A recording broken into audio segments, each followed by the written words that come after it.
కోడూరు మండలంలోని వెంకటరెడ్డిపల్లి అరుంధతి వాడలో ఉన్న శ్రీ మాతమ్మ తల్లి గుడి అభివృద్ధి కార్యక్రమానికి ముక్క రూపానందరెడ్డి ఫౌండేషన్ తరపున 1,25,000 సహాయం అందించబడింది.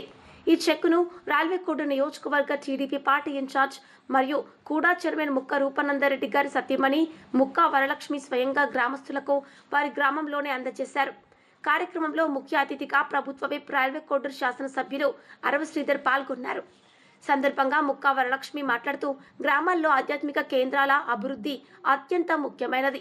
మాతమ్మ గుడి అభివృద్ధికి మా ఫౌండేషన్ తరపున మేము ఈ చిన్న సహాయాన్ని అందించగలగడం ఎంతో ఆనందంగా ఉంది. భవిష్యత్తులో మరిన్ని సేవా కార్యక్రమాలు చేపడతామని తెలిపారు. ఎమ్మెల్యే అరవ శ్రీధర్ మాట్లాడుతూ ఇలాంటి సేవా కార్యక్రమాలు గ్రామాల అభివృద్ధికి తోడ్పడతాయి. మాతమ్మ గుడి అభివృద్ధికి ప్రభుత్వం తరఫున కూడా అవసరమైన మద్దతు అందిస్తాము. గ్రామస్తులు ఏకతాటిపై అభివృద్ధి పనులు జరగాలని తెలిపారు. కార్యక్రమంలో కూటమి నేతలు మరియు గ్రామస్తులు భారీ సంఖ్యలో పాల్గొన్నారు.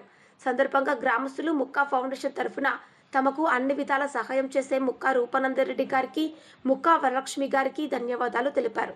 కార్యక్రమంలో ఎన్డీఏ కూటమి నాయకులు, ప్రజలు పాల్గొన్నారు.